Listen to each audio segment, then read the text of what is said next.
Hello everyone and welcome to the next instalment on your YouTube channel, Talk by Thomas, episode 3. So today we're going to talk about the ambition that drives us, okay?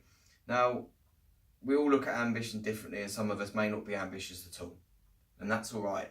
If you're happy within yourself, then that's alright.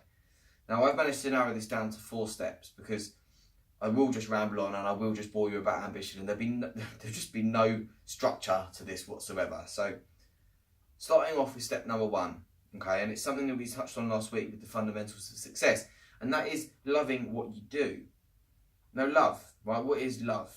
Love is something that's part of life. We love people, we love friends, we love family, we love our dogs, we love our pets in general. We love, okay?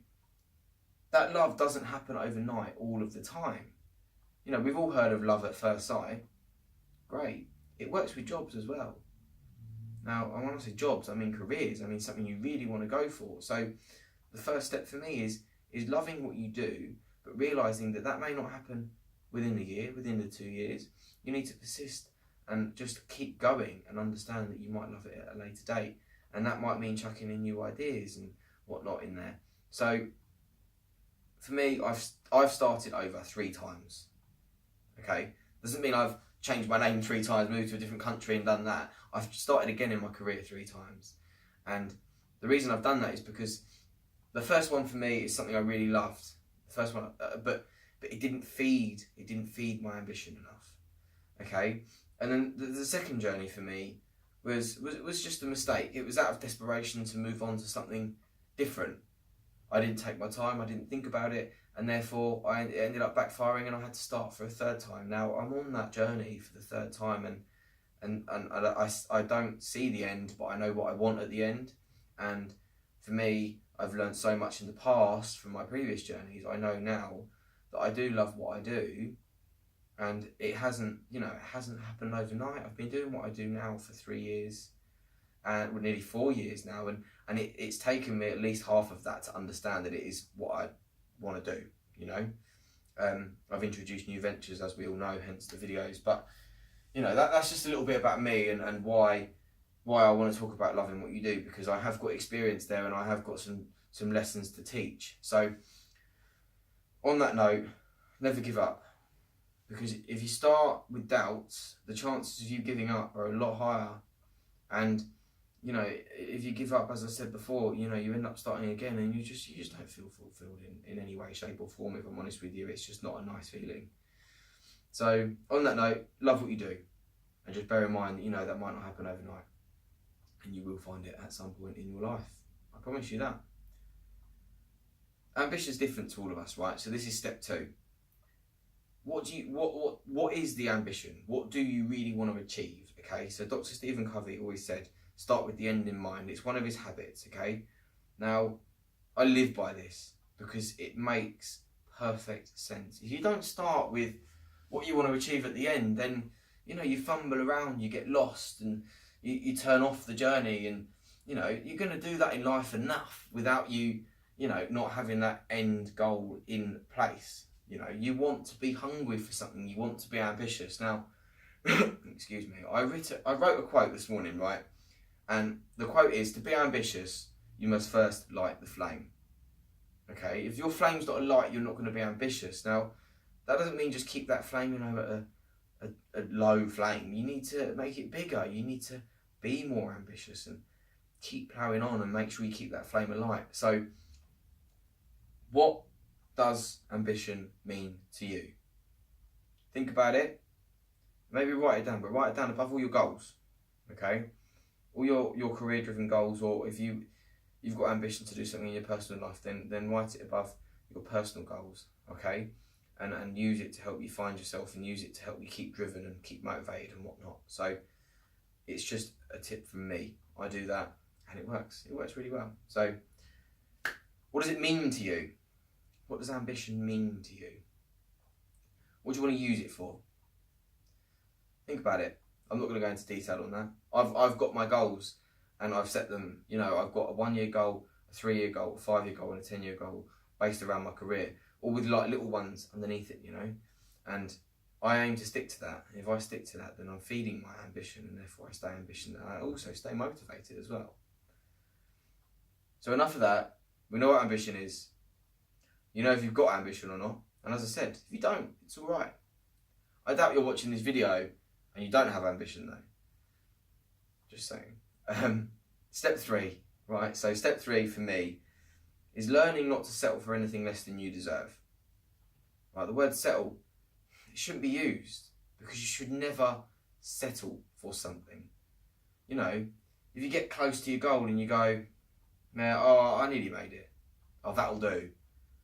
Don't have a that'll do attitude, because if you do, you'll live the rest of your life like that and you will never feel fulfilled. You'll never have that full fulfillment. And I tell you now, I'll talk you through an example, okay? And it's around my fitness and it's a goal to me that I've had for 9 years, ever since I started that journey. And I set a goal to reach the weight of 90 kilos. And, you know, along the way, I've taken more than one step back. I've kept going, but, you know, life's got in the way, family, friends, whatnot, relationships. It does, it happens, it's normal. And I finally hit that goal in the last month, okay? And this is the perfect example for not settling for less, because you know what? I was 88, 89 kilos, and I'm thinking to myself, I'm a bit, you know, I'm sort of, you know, this is tough now, you know, for a man of my size, and to get these extra kilos is difficult. And I thought to myself, no, I'm so close. Like, I could literally see the end. I could see the end, right? And here I am, right? I've actually exceeded the goal by 2 kilos now. And do you know what? I never quite realised how much that could mean to you. Like, I actually cannot put into words how fulfilled I feel. What I've told myself is consistency pays off. I've been consistent with my training now for the last year after having some ups and downs. And I tell you now, it has benefited me hugely. And now I feel unstoppable. I genuinely feel like I can achieve anything I set my mind to. So maybe think back to something you've achieved. Maybe not something you actually set as a goal, but something you always wanted, you know? Not something you've written down or even thought about too much, but think about how that made you feel when you actually hit it, and think about the hard work you put in to get there. Now, I am rambling a little bit on step 3, but it's such a big thing, not settling for less. You know, it works with relationships as well. You know, you don't want to settle for less. You want to stay ambitious. And that means going for what you want and not taking a step back from that and thinking, oh, that'll do, you know, I'm done. So there's an example for you guys. I'm sure you've all got your own. Think about it. 4th and final step, right? So the 4th and final step for me is, along the way, right, you might get a little bit bored. For me, if I'm not moving forward, it's very hard for me to stay interested, because I do get bored quite easily. So I've done this in a lot of careers, and in my career at the minute, I've changed companies a few times, just to keep it alive, and keep my life moving, really. And so as soon as I get to that point, you know, I need to realise that something new needs to be chucked into the mix. So that's my 4th step, is new ideas. Okay, now if you still work for someone, then this means asking for more responsibility. Trust me, it will go down well. It will, because there's always more responsibility to be had, and if you've proven yourself, they'll give it to you. So new ideas create new opportunities. So new opportunities come about. We spoke about it last week in the fundamentals of success, because do you know what? Without new opportunities, you're not going to make stepping forward. You're just going to, you know, stand in the road and not move forward. You might even move backwards. So it's all about keeping yourself interested, keeping yourself motivated, and really, really ploughing on to just achieve what you really want to achieve. So in summary, okay, I narrowed it down to 4 steps. Step 1 was loving what you do. Okay, we spoke about love quite a bit. Love what you do. Step 2, what is the ambition? What has lit your flame to begin with, and what's going to keep it alight? So you set your goals along the way, okay? Step 3, not settling for anything less than you deserve. And as I said, for me, this is the highlight. This is the biggest step for me, because I've explained it. You will feel there'll be lack of fulfillment if you don't, and if you fall short from what you really wanted. And step 4, new ideas, new opportunities. All of that, it keeps your ambition. and it drives you to get where you want to get, you know. So after this video, I'd like to think that it has actually taught you something, and you know, I want you to go away and write down your ambition, as I said, above your goals, and think about what drives you, and think about how you can maybe make that flame bigger, you know.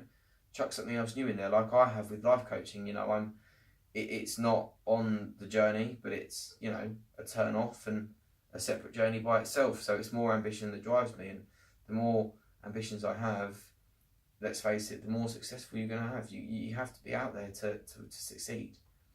So on that note, guys, without me rambling too much and boring you more, I wish you a good week, and I will catch up with you next week in the next instalment. Take care.